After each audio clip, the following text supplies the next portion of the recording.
நிறைய பேசும்போது என்னை பற்றி நிறையா பேசினாங்க. அது என்னுடைய படமாக நான் அதை பார்க்கல. ஆக்சுவலாக நான் ஒரு இசையமைப்பாளரை மட்டும் இருந்திருக்கேன், ஒரு கொஞ்சம் சீனில் நடிச்சிருக்கேன். அப்புறம் ஏற்கனவே 2-3 நியூஸ்லாம் வந்துச்சு. ஆக்சுவலி என் தம்பியை ரொம்ப நான் சப்போர்ட் பண்ணேன். ஆக்சுவலாக ரொம்ப வெக்கப்படுறேன். ஆக்சுவலாக நான் அப்படி பண்ண மாட்டேன்.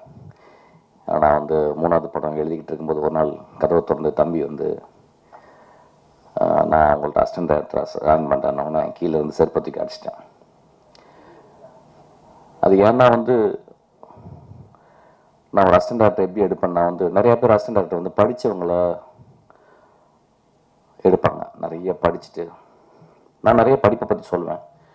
ஆனால் நான் அசிஸ்டன்ட் டைரக்டர் எடுக்கும்போது ரொம்ப எளிமையாக இருக்கணும்னு பார்ப்பேன், ரொம்ப ஏழையாக இருக்கணும்னு பார்ப்பேன். அப்பா இல்லாத அம்மா இல்லாத அசிஸ்டன்ட் டைரக்டரை அவனை எடுக்கணும்னு பார்ப்பேன். ஆனால் அந்த மாதிரி ஆளுங்களுக்கு தான் ஏதோ சமூகத்துக்கு ஏதோ ஒரு நல்ல கதை சொல்லணுன்ற ஒரு எண்ணம் இருக்கும். அந்த மாதிரி ஆளுக்கு தான் வந்து ஒரு கான்ஸ்டண்ட்டாக வந்து சினிமாவை நேசிக்கக்கூடிய ஒரு திறன் இருக்கும். நம்ம லைஃப்பில் வந்து ட்ராமாவை பற்றி பேசுகிறோம். எனக்கு தெரிஞ்சு ட்ராமா, அவருக்கு ரொம்ப ட்ராமா, சின்ன வயசில் ரொம்ப கஷ்டப்பட்டார், சின்ன வயசில் ரொம்ப பாதிக்கப்பட்டார், சின்ன வயசில் அப்படின்னு சொல்லுவாங்க. இன்னொரு சின்ன வயசில் யார் பாதிக்கப்பட்டாங்களோ அவங்களால மட்டும்தான் மிகச்சிறந்த செயல்களை செய்ய முடியும். வசதியாக இருந்து எந்த கஷ்டமும் இல்லாதவங்க வந்து எதுவுமே பண்ண முடியாது. ஸோ அந்த ஒரு காரணத்தில் என் தம்பி வந்து என்கிட்ட வந்து அசிஸ்டன்ட் டைரக்டர் கேட்கும்போது வந்து என்னால் வந்து ஒத்துக்க முடியல. நீ கஷ்டப்பட்டு போயிட்டு ஸ்ரீகாந்த் சொன்னார், ரொம்ப இல்லை அவங்க தம்பியை ஏன் சேர்த்துக்கூடாது. ஸோ நான் சொன்னது காரணம் வந்து எந்த காரணத்தை கூட நான் வந்து உனக்கு ஹெல்ப் பண்ணக்கூடாது. நீயா வந்து அதுவும் சினிமா வந்து ஒரு பெரிய கஷ்டமான ஒரு ஒரு அது நோ ரிட்டர்ன் பேத். அதுக்குள்ளே வந்துட்டோம்னா திரும்பி போகவே முடியாது. ஸோ அதுக்கு வந்து பயங்கரமான மனதிடம் வேணும். அதுக்காக போயிட்டு எங்கேயாவது ஒர்க் பண்ணிட்டு வாடா அப்படின்னு சொன்னால் அப்புறம் பார்த்திபன் சார்கிட்ட போய் ஒர்க் பண்ணிட்டு வந்து அப்புறம் 2-3 வருஷம் கழிச்சு அதுக்கப்புறம் நான் சேர்த்துக்கிட்டேன். இன்றைக்கி வரும் நான் வந்து எனக்கு தெரிஞ்சு அவனை வந்து எதுக்குமே இது பண்ணதில்லை. இந்த படத்தில் கூட ட்ரெயின் படத்தில் கூட வந்து ஒரு முக்கியமான கேரக்டர் வந்து ஜான் விஜய் பண்ண வேண்டிய கேரக்டர். ஆனால் அவனுக்கு டேட் எனக்கு கிடைக்கல. நான் ஷூட்டிங் ஆரம்பிச்சிட்டேன், வேறு வழி இல்லாமல் என் அசிஸ்டன்ஸ்லாம் சொல்லி சார் உங்கள் தம்பி பண்ணுவார் பண்ணுங்க அப்படின்னு சொல்லிட்டு. ஸோ இது ஒரு பெரிய எம்பாரசிங் மூமெண்ட். இந்த மேடையில் வந்து என் தம்பி செஞ்சுருக்க படம் அப்படின்னு சொல்லுது. அவன் வந்து மியூசிக் கேட்கும்போது வந்து நான் அப்போ தான் எங்கள் ஐயாட்ட இருந்து நான் வெளியே வந்த தருணம். ஆக்சுவலி நான் மியூசிக்கில் ரொம்ப சின்சியராக ஈடுபட்டுக்கிட்டே இருக்கேன். அது இந்த ஒரு 6 வருடம் ஜாஸ்தியாக ஒரு நாளைக்கு 4 ஹவர் 5 ஹவர் ஒர்க் பண்ணிகிட்டே இருக்கேன். ஸோ அப்போ அவன் கேட்கும்போது வந்து நான் சொல்ல முடியல, சரி நான் பண்ணுறேன்டா அப்படின்னு சொன்னேன். அப்படி தான் அந்த படத்தில் நான் நுழைஞ்சேன். ஆக்சுவலாக நான் வந்து ஒரு லாஸ்ட்டாக தான் நான் இருக்கணும்னு பார்க்குறேன். ஆனால் இங்கே இந்த மேடையில் வந்து ரொம்ப ஒரு நடுவில் உட்கார வச்சு ரொம்ப ரொம்ப எம்பாரஸ் பண்ணிட்டாங்க. நான் தம்பிகிட்ட சொல்கிறது ஒரே ஒரு விஷயந்தான், இந்த வாழ்க்கையில் வெற்றி அப்படின்றது ஒன்றுமே இல்லை. வெற்றி ஒன்றுமே இல்லைன்னா தோல்வியும் ஒன்றுமே இல்லை. இந்த வாழ்க்கையில் வாழ்ந்துக்கிட்டே இருக்கணும், நடந்து போய்கிட்டே இருக்கணும். நான் நிறைய பேரை பார்த்துக்கிட்டே இருக்கேன். இதே ரோட்டில் நான் ₹1 இல்லாமல் பஸ்ஸுக்கு காசு இல்லாமல் அப்படியே நடந்து அப்படியே தேனாம்பேட்டை வரைக்கும் நடந்து போயிருக்கேன். இன்றைக்கி ரொம்ப பெருசாக சாதிச்சது மாதிரி நினைக்கவே இல்லை. ஆக்சுவலாக இன்றைக்கும் அதே மாதிரி தான் இருக்கேன். இன்றைக்கி எனக்கு ஒரு புத்தகம் வாங்குறதுக்கு அல்லது ஒரு நல்ல படத்தை பற்றி பேசுகிறதுக்கு யாரோ ஒரு நண்பன் இருந்தால் போதும். இந்த வாழ்க்கையில் வந்து பெருசாக நம்ம வந்து சாதிக்க போகிறோம்னு நினச்சிக்கிருக்கோம். யாருமே சாதிக்க முடியாது. சாதித்தவங்களாம் மிகப்பெரிய மனிதர்களுக்காக. இந்த படத்தில் கிளைமேக்ஸில் ஒரு டைலாக் எழுதியிருக்கேன், ஒரு நல்ல மனிதன் ஒரு சாதாரண மனிதன் தனக்காகவும் தன் குடும்பத்துக்காக வாழ்கிறான், ஒரு நல்ல மனிதன் அடுத்தவர்களுக்காக இந்த உலகத்துக்காக வாழ்கிறான் அப்படின்றது. அது ரொம்ப கம்மி பேர் தான் பண்ண முடியும். ஆக்சுவலாக ரொம்ப கம்மி பேர் தான் பண்ண முடியும். நம்மளாம் பண்ண முடியுமான்னு தெரியல. ஆக்சுவலாக ஸோ அதனால தம்பிகிட்ட சொல்லுவேன், இந்த மேடையில் நான் ஆரம்பிக்கணும் அதான் சொல்கிறேன், இந்த படத்தினுடைய வெற்றியோ தோல்வியே கிடையாது. ஒரு படம் நீ ஜென்யூனாக நீ பண்ணியிருந்தேன்னா அது என் தம்பிக்கு இல்லை, என் அசிஸ்டன்ட் டைரக்டர் இருக்க எல்லாருக்குமே அதான் சொல்லுவேன். ஏதோ ஒரு வகையில் சினிமா வந்து ஒரு பெரிய அழுத்தத்தை கொடுக்குது, ஒரு ஓட்டப்பந்தயம் மாதிரி ஆயிடுது. என் அசிஸ்டன்ட் டைரக்டர் தான் சொல்லுவேன், ஓட்டப்பந்தயம் இல்லை சினிமா. நீ 10 வருஷம் 15 வருஷம் நீ வந்து படம் பண்ணாமல் கூட நான் ஒரு படம் பண்ணும்போது அந்த படம் வந்து எவ்வளோ ஒழுக்கமாக இருக்குது. அந்த படத்துக்குள்ள கேளிக்கைகள், அந்த படத்துக்குள்ள இன்ட்ரெஸ்டிங்கான விஷயங்கள் எல்லாமே நீ பண்ண. அந்த படம் ஏதோ ஒரு வகையில் ஒரு இமேஜோ ஒரு சீனோ அது வந்து மனசில் தச்சுக்கிட்டே இருக்கணும். அதை வந்து ட்ரை பண்ண அப்படின்னா அதை இந்த படத்தில் ட்ரை பண்ணியிருக்கான்னு நான் நினைக்கிறேன். ஆக்சுவலாக ஸோ இந்த படத்தை பற்றி நான் வந்து பெருசாக நான் பேச போகிறதில்லை. இந்த படத்துக்கு வந்து முதல்ல இதை ப்ரொடியூஸ் பண்ண வந்த ராதாகிருஷ்ணன் சாருக்கு ரொம்ப நன்றி. அதுக்கப்புறம் அந்த படத்தை முழுக்க முழுக்க தோல் மேலே போட்டுக்கிட்டு சுமந்த திரு ஹரி அவருக்கு நன்றி. பூர்ணா, நான் விதார்த்தெலாம் பேசிட்டு அதுக்கப்புறம் பேசுகிறேன். விதார்த்தம் வந்து நான் நீ பார்த்தானே சொன்னேன். விதார்த்தம் வந்து என்ன பண்ணுறீங்க, நீ ஒரு 50 வருஷம் சினிமாவில் இருப்ப விருதா. ஏன்னா அப்போ சினிமா இல்லைன்னா விதார்த்து செத்து போயிடும். அந்த மாதிரி தான். ஆனால் சினிமாக்குள்ளேயே உழண்டு நான் ஆக்சுவலாக படம் பண்ண வேண்டியது ஏதோ மிஸ் ஆயிடுச்சு. ஆக்சுவலாக ரொம்ப சின்சியரான ஒரு ஆக்டர், ரொம்ப நல்ல பையன், ரொம்ப எளிமையாக பழகக்கூடிய பையன். சில பேருக்கு, சில நடிகர்களுக்கு வந்து மூஞ்சியில் ஒரு லேண்ட்ஸ்கேப் இருக்கும். ஒரு தமிழ் லேண்ட்ஸ்கேப்பை வந்து இப்போ விஜய் சேதுபதி பார்த்தீங்கன்னா மூஞ்சி, நான் நேற்று தான் அந்த விஷயத்தை பார்த்தேன். நான் க்ளோஸ்அப்பில் பார்க்கும்போது, நான் க்ளோஸ்அப் போக மாட்டேன், நான் தூரத்தில் இருந்து பார்க்கும்போது விஜய் சேதுபதிக்கு ஒரு தமிழ் லேண்ட்ஸ்கேப் இருக்குது. அந்த மாதிரி லேண்ட்ஸ்கேப் கொண்ட ஒரு மனிதன் தான் வந்து விதார்த். ஒரு கைத்தட்டுவேன், ரொம்ப போர் அடிக்கிறது, அமைதியாக என்னமோ ஆஸ்பத்திரியில் உட்காந்துருக்க மாதிரி போயிட்டு இருக்கு. ரொம்ப வெகு சில ஆக்டர்ஸ் தான் அந்த மாதிரி ஒரு லேண்ட்ஸ்கேப் இருக்கும். அந்த மாதிரி ஒரு லேண்ட்ஸ்கேப் கொண்ட ஒரு மனிதன் ஒழிச்சுக்கிட்டே இருக்கான். அவன் ஒழிச்சுக்கிட்டே இருக்கணும் விதார்த். நானும் அதான் பண்ணிக்கிட்டு இருக்கேன். எனக்கு பெரிய வெற்றிகள் தேவையில்லை, பெரிய பணங்கள் தேவையில்லை, பெரிய புகழ் தேவையில்லை. நான் 365 நாள் வேலை செய்கிறதுக்கு எனக்கு ஒரு சின்ன ஒரு படம் இருந்தால் போதும்னு நினைக்கிறேன். அதுக்கப்புறம் வந்து அருண், அவன் ரொம்ப ஸ்மார்ட்டான பையன். நம்ம பேசுறதுக்கு முந்தையே பேச ஆரம்பிச்சிருவான். Very smart. அதாவது எப்படி சொல்கிறது, he is throbbing with energy. நல்லா படிப்பான். இப்போ வந்து ஜெனரல் நாட்டம் சொன்ன ரொம்ப என்ன சொன்னேன், அந்த ஜெனரல் நாட்டம் படிக்கலாம், ஏற்கனவே படித்தேன், திரும்பி படுறா அப்படின்னு. அது படிக்கலாம். ஒரு ஆக்டர் வந்து ஒரு ஜெனரல் ஆட்டோ மோட்டர் சைக்கிள் படிக்கிறது வந்து ரொம்ப ரேர் அப்படின்னு நினைக்கிறேன். ஆக்சுவலாக அதை படித்து வந்து ரொம்ப சின்சியராக டிஸ்கஸ் பண்ணுவான். ஸோ இஸ் அ வெரி ஒரு ரொம்ப இன்டெலிஜென்ட்டான ஒரு ஆக்டர் ஆக்சுவலி. அப்புறம் அவன் ஆக்டிங்கும் ரொம்ப சின்சியராக பண்ணுறான். அந்த படத்தில் அவன் கூட ஒர்க் பண்ணி போய் பார்த்தேன். தம்பி தான் வந்து ரெக்கமெண்ட் பண்ண, நல்ல பையனா அப்படின்னு சொன்னேன். என்னடா சொல்கிறா, தெலுங்குலேருந்து வந்து நான் தமிழ் பையனா, நம்ம வீட்டில் பக்கத்துலேயே இருந்த பையனா அப்படின்னு சொன்னான். அப்புறம் அவன் பெர்ஃபார்மன்ஸ் பார்த்து எனக்கு ரொம்ப பிடிச்சிச்சு. இந்த படத்தில் ஒரு முக்கியமான கேரக்டர் ட்ரெயினில் பண்ணுறான் அவன் ஆக்சுவலாக. நல்லா நல்ல கேரக்டர் அவனுக்கு ஒரு எழுதியிருக்கேன். ஆக்சுவலாக ஒரு சின்ன கேரக்டர் தான், ரொம்ப பியூட்டிஃபுல்லான கேரக்டர். அதுக்கப்புறம் கார்த்திக், சினிமாட்டோகிராஃபர் கார்த்திக், ரொம்ப படித்த பையன், ரொம்ப படித்த பையன், ரொம்ப இன்டலெக்சுவலாக ஒரு சினிமா பார்க்குற பையன். குதிரை வாழலாம் பண்ண ஒரு பையன்.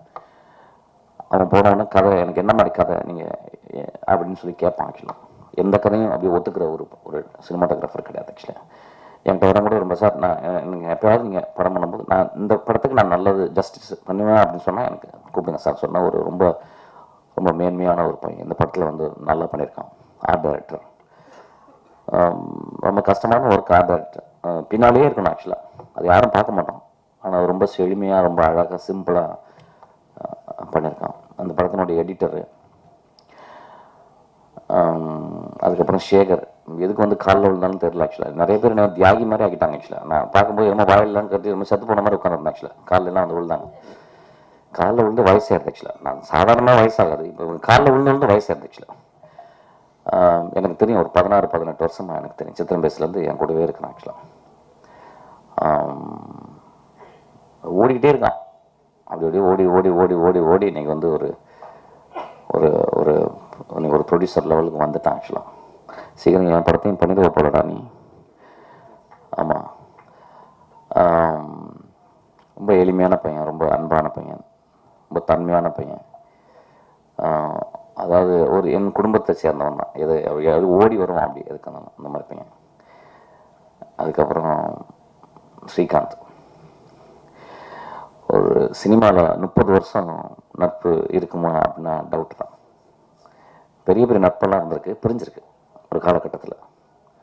அதாவது 2 பேரும் ஒன்றா வருவாங்க, திடீர்னு ஒருத்தர் வேறத்துக்கு போயிடுவார். அப்புறம் ஏதோ இந்த நட்பு தாங்காது. அப்படி ஏதோ ஒரு ப்ராப்ளம் வந்து, ஒரு காம்ப்ளெக்ஸ் வந்து, மனித இயல்பு தானே அது. ஆக்சுவலாக என்னடா கடவுள் நம்மளை வந்து இப்படி பண்ணிட்டானே, என்ன இந்த லக்கு அவருக்கு மட்டும் அடிச்சிருச்சு, எனக்கு ஏன் இது கிடைக்கல அப்படின்ற குழப்பம்லாம் வந்துடும் நட்பில். அந்த குழப்பமே இல்லாத ஒரு மனிதர் தான் ஸ்ரீகாந்த். ஆக்சுவலாக இன்னைக்கு வரைக்கும் நான் மேலே போகும்போது எனக்கு வந்து டக்குன்னு கர்ச்சீப் எடுத்து பாக்கெட்டில் வைப்பார். நான் வேகமாக ஓடும்போது ஓடி வந்து எனக்கு இந்த ஷூ போட்டுக்கங்க மிஷ்கின் அப்படின்னு சொல்லுவார். நான் ஏர்போர்ட்டுக்கு போகும்போது டிரைவர் இல்லைன்னா அவர் ஓட்டு வருவார். நான் சித்திரம் பேசுறி ஆரம்பிக்கும் போது நான் இரவுகளில் உட்காந்து நான் வந்து எழுதிக்கிட்டே இருப்பேன். நான் வந்து ஒரு இரவு பறவை. அப்போ ஒரு மூலையில் உட்காந்துட்டு அவர் எனக்காக டீ போட்டு கொடுத்துட்டே இருப்பார். என் லைஃப்பில் மறக்க முடியாத ஒரு நண்பர். ஆக்சுவலி நான் அவரை பற்றி எங்கேயுமே பேசலை. ஆக்சுவலி என்ன ஏன் பேசலைன்னா வந்து அது அப்படியே இருக்கணும்னு ஆசைப்பட்றேன். இன்னைக்கு வரைக்கும் எனக்கு பின்னாடியே இருந்துக்கிட்டு எனக்காக வேலை செஞ்சுக்கிட்டே இருக்கார். ஆக்சுவலி என் தம்பி வேலை செஞ்சதில்லை, எங்கள் அப்பா அம்மா எனக்கு ஹெல்ப் பண்ணதில்லை. ஆனால் எனக்காக அவங்க குடும்பத்தை கூட பார்க்காம எனக்காக என் மகளை பார்த்து கொண்டு, என் மகள்கிட்ட பேசுறது கூட எனக்கு டைம் கிடையாது. என் மகளுக்கு இன்றைக்கெல்லாம் காசு நேரத்தெல்லாம் போய் காசு அனுப்பினார். ஆக்சுவலாக ஸோ என்னை எப்பொழுதுமே நேசிக்கணும். என் வாழ்க்கையில் என்ன பெருசாக சாதித்தேன் அப்படின்னா, நான் சாகும்போது ஸ்ரீகாந்த் என் கூட இருப்பார்.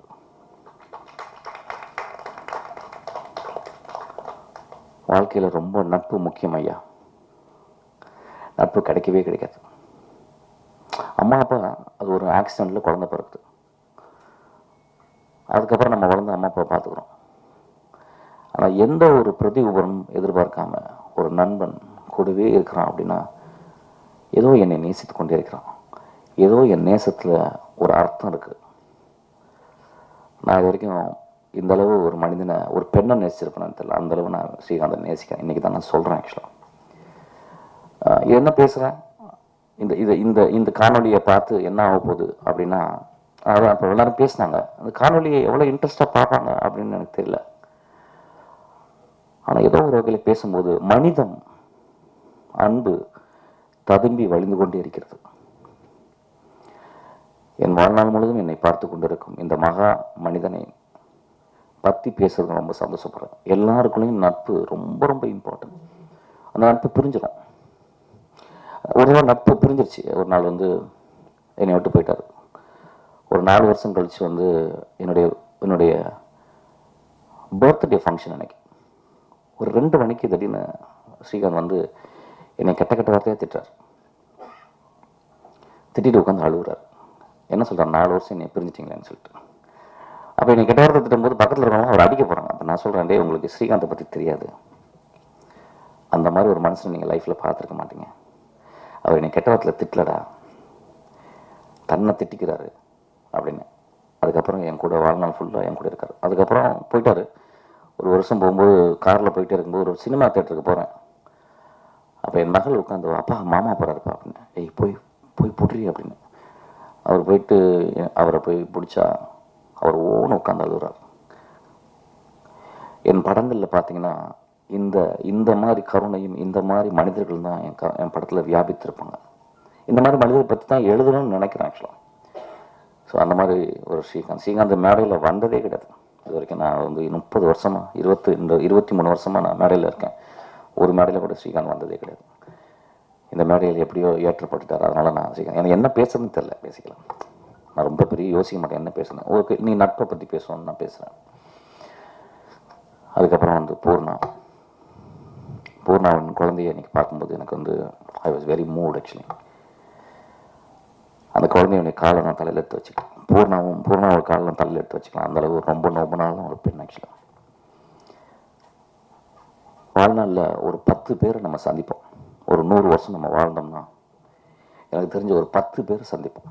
அதுவும் பெண்களில் ஒரு 3 பேர் சந்திப்போம். அம்மா, தங்கச்சி, மனைவி, அதெல்லாம் தனி, மகள். அதுக்கப்புறம் வேற ஒரு மனுஷி ஒருத்தி வருவோம். அந்த மனுஷி வந்து நம்ம வாழ்க்கையில் வந்து ரொம்ப அன்பு கொடுப்போம். பூர்ணா அவ்வளோ அன்பு எனக்கு கொடுத்துருக்கோம். நான் பூர்ணா பார்க்கும்போதெல்லாம் அப்படியே ஆச்சரியப்படும். ஐயோ இவ வயிற்றுல அடுத்த வருஷம் பிறக்கணும், அடுத்த ஜென்மத்தில் இவ தான் எனக்கு அம்மாவாக இருக்கணும். அவ்வளோ நல்லவர். அதனால வந்து நான் ஏதாவது சொன்னபோது பூர்ணா என் படத்தில் இருக்கணும். அவரை பற்றி தப்பாலாம் பேசுவாங்க என்னையும் பூர்ணா பற்றி. அப்படிலாம் கிடையாது. ரொம்ப மேன்மையான பெண் அவர். ரொம்ப மேன்மையான பெண். அவள் வந்து கல்யாணம் ஆகணும்னு சொன்னால் அப்படி சந்தோஷப்பட்டேன். கோவம் வந்துச்சு. ஐயோ எவ்வளோ பெரிய ஆக்ட்ரஸ், இன்னும் ஒரு 5 வருஷம் நான் நடித்து தொலைச்சிருக்கலாமேடி நீ அப்படின்னு சொல்லியிருந்தேன். அவளை பார்க்கும்போது இன்றைக்கி வந்து பார்க்கும்போது எனக்கு அப்படியே சந்தோஷமாச்சு.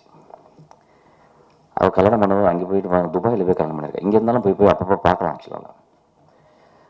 ஒரு எக்ஸ்ட்ரானரி ஆக்டர்ஸ். அந்த ஆக்டர்ஸ்னால் எங்கேருந்து வருது அப்படின்னு நான் பார்க்குறேன். எங்கே ஒருத்தனை ஆக்ட் பண்ணுறாங்கன்னு பார்க்குறேன். இங்கிலீஷில் ஒரு டெஃபினேஷன் இருக்குது ஆக்டிங்க்கு வந்து, living truthfully in an imaginary சிச்சுவேஷன்றான். கற்பனையான ஒரு உலகத்தில் நீ நிஜமாக வாழணும், அதுதான் ஆக்டிங் அப்படின்றாங்க. அது எங்கே நிறைய பேர் ட்ரை பண்ணுறாங்க, நிறைய பேர்னால பண்ண முடியல. ஏன்னா ஏதோ ஒரு வகையில் மனசில் இருந்து இந்த சீனை நான் கரெக்டாக பண்ணிட்டேன்னா, இந்த சீனை வந்து சூப்பராக பண்ணிட்டேன்னா, இந்த சீன் பண்ணும்போது மூக்கு அப்படி ஆட்டிட்டேன்னா, உதற ஆட்டிட்டேன்னா ஆடியன்ஸ் கை தட்டுவாங்களா அப்படின்னு பார்க்குறாங்க. சில பேர் நடிக்கும்போது அப்படியே மறந்துடுறாங்க சுயத்தை. அந்த சுயத்தை மறக்கிறவங்க எல்லாமே ஒரு பெரிய ஆக்டர்ஸ். அந்த மாதிரி சுயத்தை மறக்கக்கூடிய ஒரு ஆக்ட்ரஸ் வந்து ஒரு ஆக்டர் வந்து நான் பூர்ணாவை சொன்னேன். சவரக்கத்தை எழுதும்போது எங்கள் அம்மாவை எக்ஸாக்டாக அம்மா வச்சு தான் எழுதினேன். அவங்க மலையாளம் பேசுகிறாங்க, தமிழ் பேச வராது. அம்மாவுடைய ஸ்லாங் ரொம்ப ஸ்ட்ராங்கான ஒரு ஸ்லாங், ஒரு ஆக்சென்ட்டோடு வர ஸ்லாங், ஒரு காரைக்குடி ஸ்லாங். அது தம்பி போய் சொல்லி கொடுத்தான். 35 நாள் பூர்ணா ப்ராக்டிஸ் பண்ணிட்டே இருந்தான். அதுக்கப்புறம் அந்த படத்தினுடைய டப்பிங்கை நான் பூர்ணாவே பண்ண சொன்னேன். அந்தளவு ஒரு டெடிக்கேட்டட் ஆர்டிஸ்ட். அதனால் அந்த டெடிக்கேட்டட் ஆர்டிஸ்ட் எப்பவுமே கூட இருக்கணும். ஒரு பூ மாதிரி எப்பயுமே கூட எங்கள் லைஃப்பில் இருக்கணும். அதனால் என் தம்பியும் அவனும் எப்பயுமே அந்த மாதிரி. நான் இன்னும் உடம்பு சொன்னா, நான் இன்னும் உடம்பு பரவாயில்லப்பா, நீ குழந்தை பத்துக்கு உடம்பு பெருசாக இருக்கும், இன்னொரு நாள் நீ ஒல்லியார். அந்த நாய் சாகிற வரைக்கும் நான் ஆக்ட் பண்ணணும்னு ஆசைப்பட்றேன். அவ்வளோ அவ்வளோ அவ்வளோ ஜென்யூனான ஆக்டர்ஸ் இவங்க. பாவனா.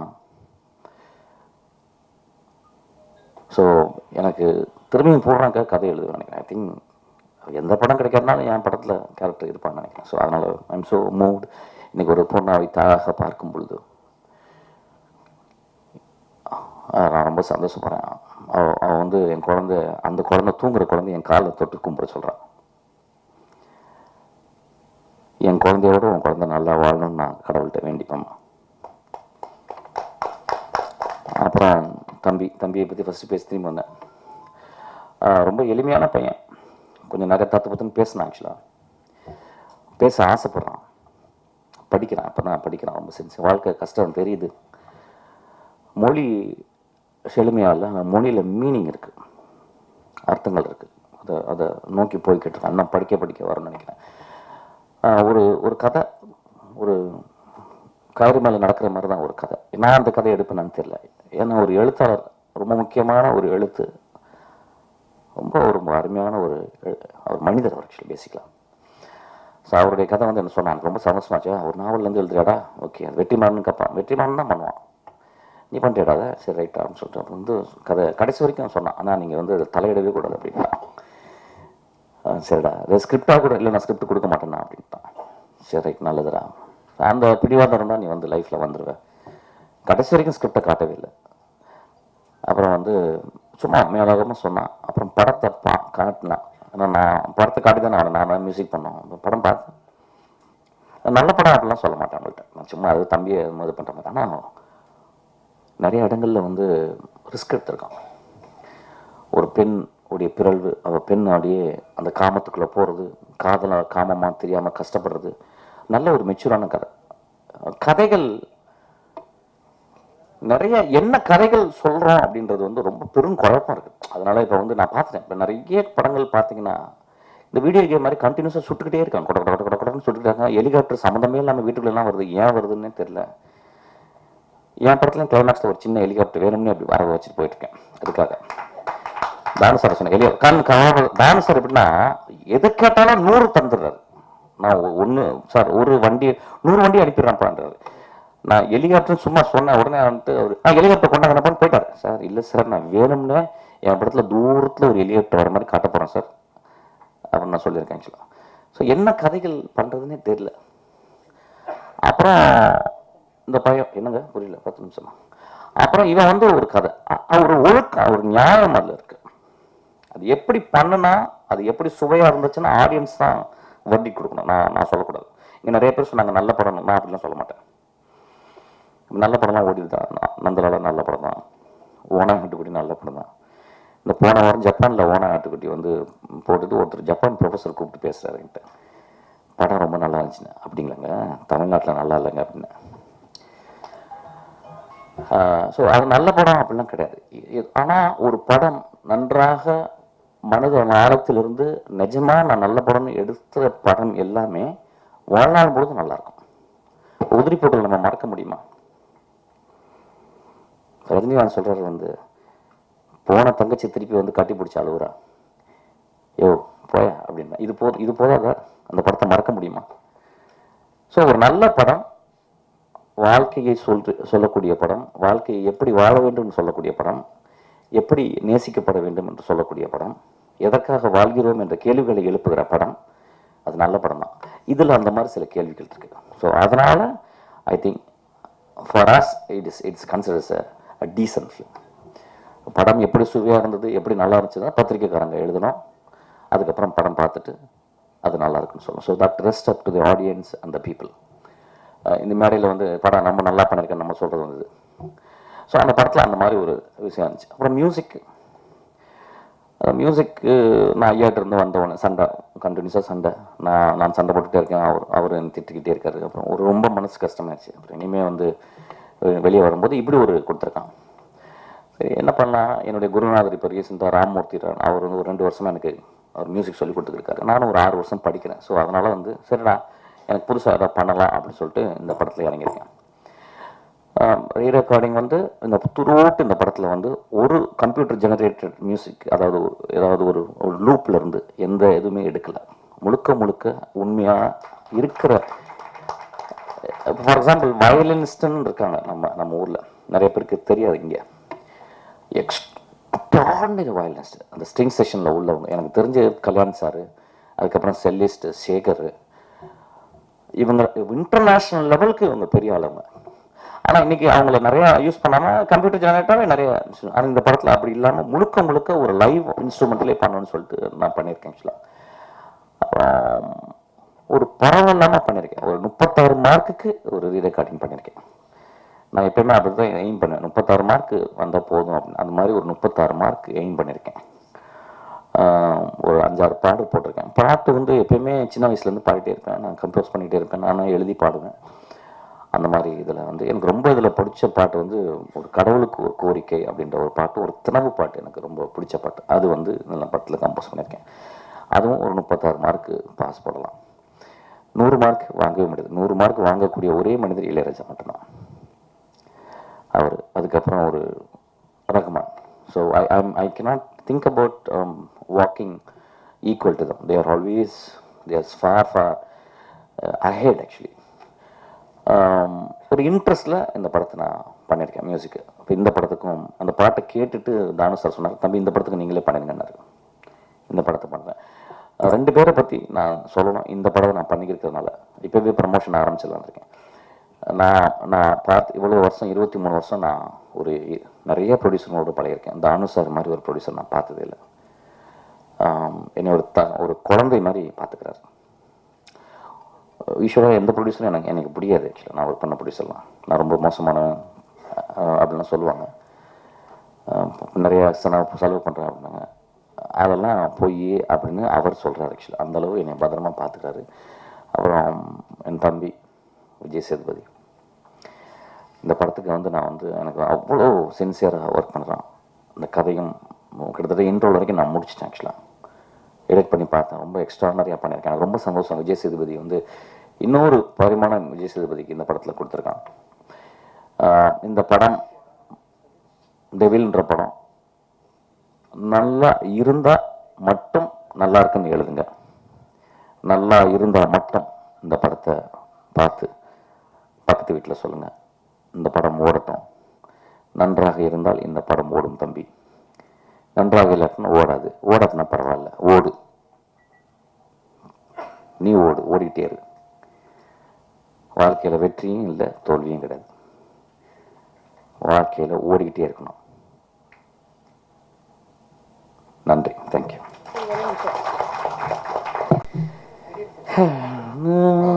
பாட்டு நான் எழுதுன ஞாபகம் இல்லை. தனனே நானே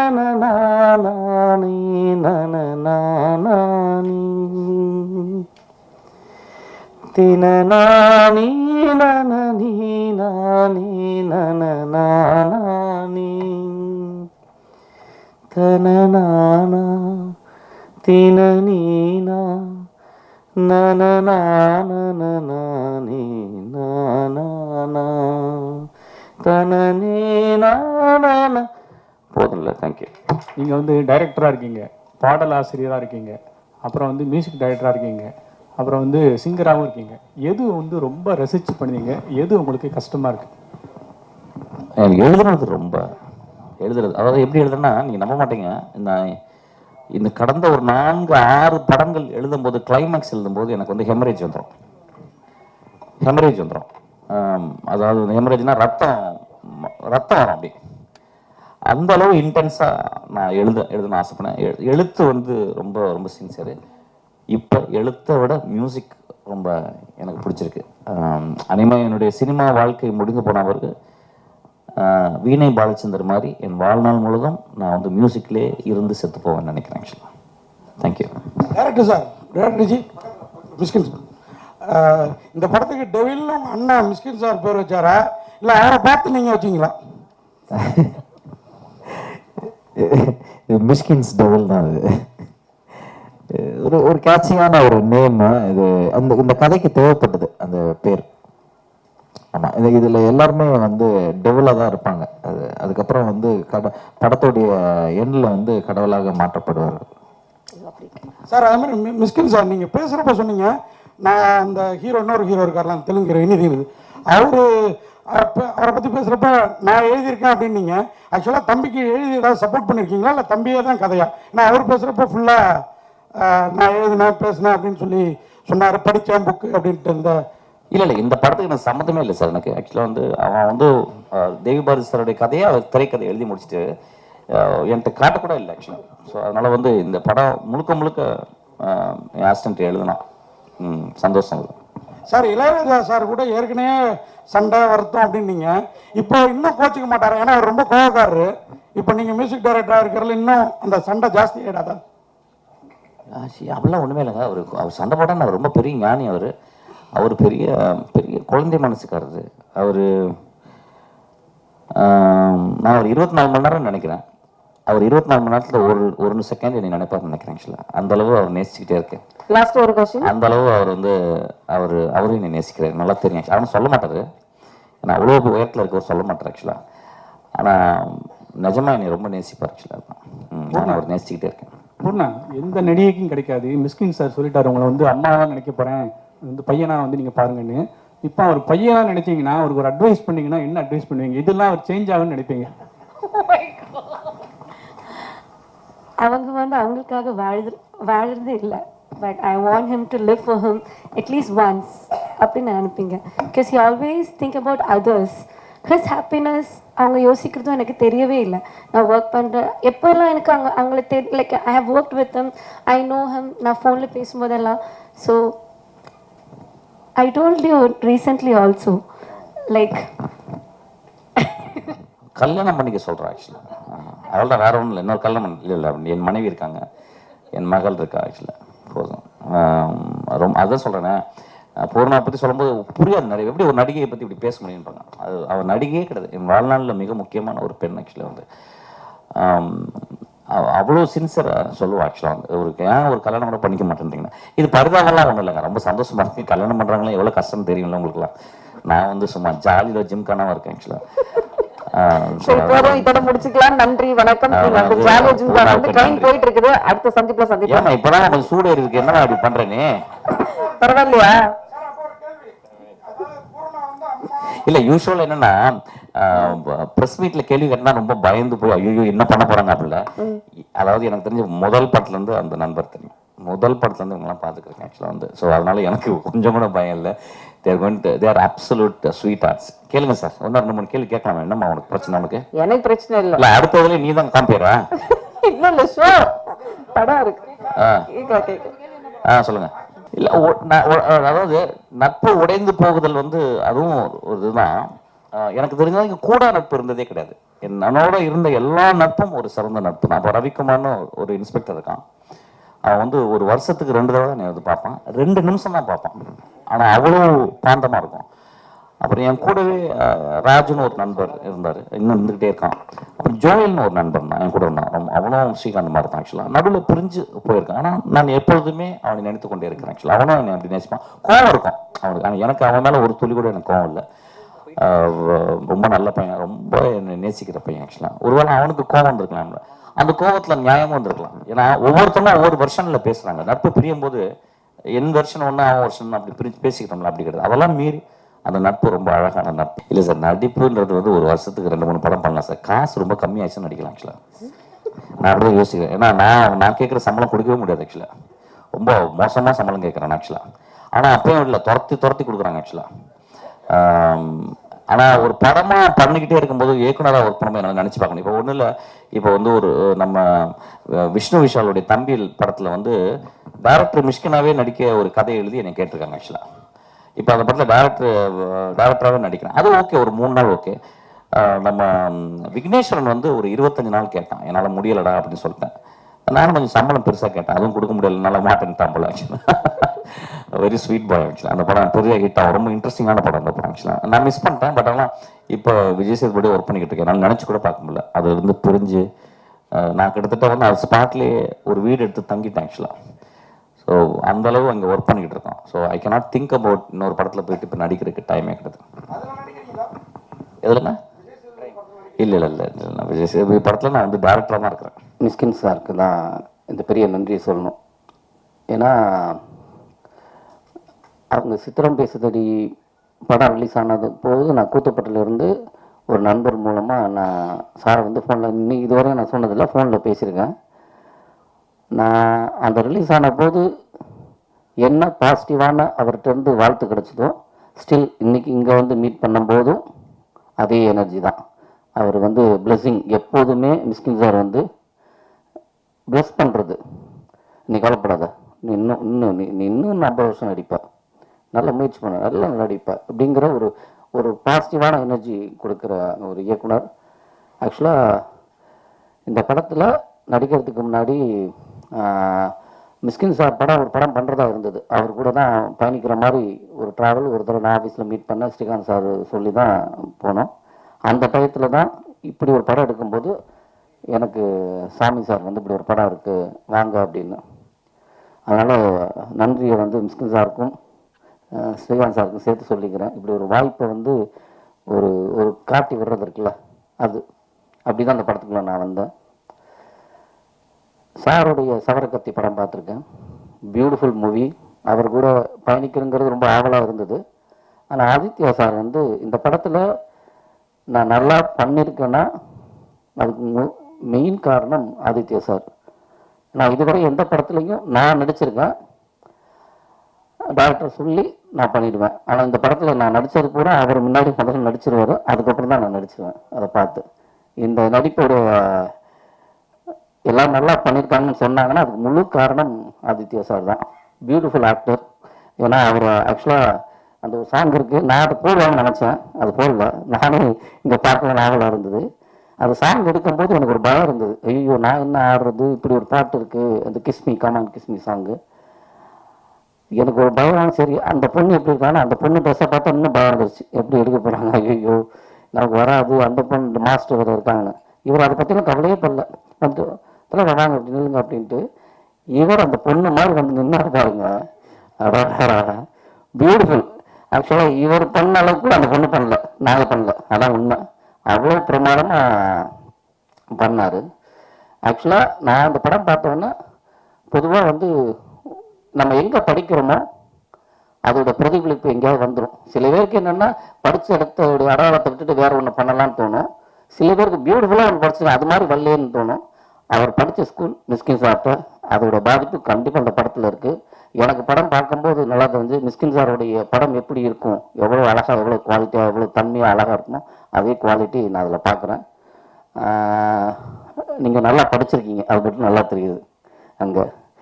அப்புறம் கார்த்திக் சாரை மெயினாக சொல்லணும். ஏன்னா நான் வந்து இவ்வளோ இல்லை, எனக்கு தெரியுது நான் கொஞ்சம் அழகாக இருக்குன்னு, அப்போ அழகாக அவர் காட்டியிருக்காரு. பியூட்டிஃபுல். அவர் கூட ஒர்க் பண்ணுறது, நான் ஒவ்வொரு படம் பண்ணும்போதும் கார்த்திக் சார் எப்படியாவது கூப்பிட்டு போயிடணும், எனக்கு அவர் கூட பண்ணணும்னு ரொம்ப ஆவல். ரொம்ப பிரமாதமாக. அப்புறம் எடிட்டர் இளையராஜா ஒவ்வொரு சீக்வன்ஸ் முடிஞ்சோடனே அதை எடிட் பண்ணி காட்டுற விஷயமா இருக்கணும். நான் இன்றைக்கி தான் ஆர்ட் டைரக்டர் பார்க்குறேன். இவங்க தான் ஆர்ட் டைரக்டரா அப்படின்னு எனக்கு தான் தெரியும். ஆனால் ஷூட்டிங்கில் அவர் ஆர்ட் அசிஸ்டன்ட் மாதிரியே தான் ஓடி சுற்றி இருந்திருக்காரு. யார் ஆர்ட் டைரக்டர்னு தெரியாமல் இன்றைக்கி தான் படம் முடிஞ்சு நான் இன்றைக்கி தான் பார்க்குறேன். Beautiful work. அதுவும் அந்த வீடு வந்து அந்த கலர் ஆக்சுவலாக நான் வீடு கட்டினா இந்த மாதிரி கலர் காம்பினேஷனில் பண்ணணும் அப்படிங்கிற ஒரு ஆவலே ஏற்படுத்துச்சு. அந்த க்ரீன் அந்த மெரூன் கலர் அதெல்லாம் ரொம்ப பிரமாதமாக ஒர்க் பண்ணியிருந்தாங்க. அப்புறம் மெயினாக நான் சொல்ல வேண்டியது பூர்ணா மேடம். அவங்களுக்கு நானும் வந்து ஜன்னல்வரம் படத்தில் நடிச்சிருந்தோம். அப்பயே அவங்க ரொம்ப பியூட்டிஃபுல் ஆக்டராக பியூட்டிஃபுல் ஆக்டர் எல்லாருக்கும் தெரியும். ஆனால் அந்த தன்மை பழகிற விதம் அன்னைக்கு பழக அந்த ஆரம்பிச்சோமோ அதுக்கப்புறம் நான் எங்கேயெல்லாம் சந்திக்கிறோமோ அவங்களோட நல்ல ஒரு அண்டர்ஸ்டாண்டிங், எப்போதுமே ஒரு சிரிச்ச முகத்தோடயே இருப்பாங்க. இந்த படத்தில் ரொம்ப பிரமாதமாக அந்த படத்தில் ஜன்னல் உரத்தில் அவங்களதான் ஏங்கி இருந்தேன், ஜோடி சேரல. இந்த படத்தில் ஜோடி சேர்த்துட்டாங்க. அருண் ஆக்சுவலாக நானும் அவரும் ஒன்றா தான் ஆரம்பித்தோம். ஹீரோவா பயணிச்சு வந்து 2 பேருமே 2010 இனிது மைனா 2 ஒரே டயத்தில். நான் அதுக்கு முன்னாடியே தியேட்டர் ஆக்டர் சார். நாங்கள் கூத்துப்பட்டில் இருக்கும்போது அவர் மேஜிக்கில் இருந்தாங்க, அந்த குரூப்பில் இருப்பாங்க ஏவாமில். அப்போது நிறையா சந்திச்சிருக்கிறோம். இப்போ 2 பேர் சேர்ந்து படம் பண்ணுறதுல ரொம்ப சந்தோஷமாக இருக்குது. என்னை இப்போதைக்கு ஒரு எண்ணம் படைத்த ஒரு நல்ல ஒரு நடிகர். அவரோட பயணிக்க ரொம்ப சந்தோஷம். தயாரிப்பாளர் ஹரி சாருக்கு நன்றியை சொல்லணும். ஏன்னா இவ்வளோ அழகான மூவியை இவ்வளோ ஸ்டைலாக ஒரு படத்தை எந்த விதமான இடையூறும் இல்லாமல் என்ன கேட்குறாங்களோ அதை அழகாக கொடுத்தது வந்து ஹரி சாருக்கு தான் நன்றி சொல்லணும். சப்போர்ட் பண்ணிங்க, இன்னும் கொஞ்சம் சப்போர்ட் பண்ணிடுங்க. படம் ரிலீஸ் ஆகிடும். கண்டிப்பாக உங்களுக்கு ஒரு பெரிய ஒரு நல்ல படமாக அமையும். உங்கள் முதல் படமே ரொம்ப பிரமாதமாக இருக்கும். அப்புறம் சேகர் சார், இந்த படத்தில் வந்து எப்போ போனாலுமே அவருடைய பாஸ்ட் கிடக்கிற இடம்னு அவர் நம்ம என்ன கேட்க வரோமோ அதில் அவர் ஒன்று எல்லாத்தையும் முடிச்சிடுவார் 5 நிமிஷத்தில். அவர் என்ன வர்றாரோ முதல்ல சொல்லிடுவார். நம்ம பதிலே நம்மள்கிட்ட ஒரு ஆன்சரே கேட்க மாட்டார். அதெல்லாம் ஓகே சார், எல்லாம் சொல்லிட்டுருவார். அந்த எனர்ஜி அதை அன்றைக்கி என்ன பார்த்தா அதே எனர்ஜி தான். ராதாகிருஷ்ணன் சார் ரொம்ப நன்றி. இப்படி ஒரு படத்தை எங்களுக்கு கொடுத்ததுக்கு அவருக்கும் நன்றி சொல்லிக்கிறேன். நான் திருப்பி மிஸ்கின் சார் படத்தில் வந்து நடிக்கணும் எவ்வளோ ஆவலாக வந்தேனோ இப்படி ஒரு வாய்ப்பு கொடுத்தது ரொம்ப நன்றி. ஆனால் இதில் மிஸ்கின் சார் படத்தில் இயக்கத்தில் தான் நடிக்கல, ஆனால் அவரோட இசையில் நடிச்சேங்கிறது இருக்குல்ல, அதுவே எனக்கு ஒரு பெரிய பாக்கியமாக நினைக்கிறேன். ஏன்னா அவருடைய முதல் படம் இசை. இன்னும் அடுத்தடுத்து நிறைய படங்கள் பண்ண ஆரம்பிச்சிருவாங்க அவங்க படங்களுக்கெல்லாம். ஆனாலும் அவருடைய முதல் படம் இல்லை, அதில் நான் நம்ம படமாக இருக்கிறது அது நம்ம செஞ்ச பாக்கியம் தான். ஏன்னா ஆக்சுவலாக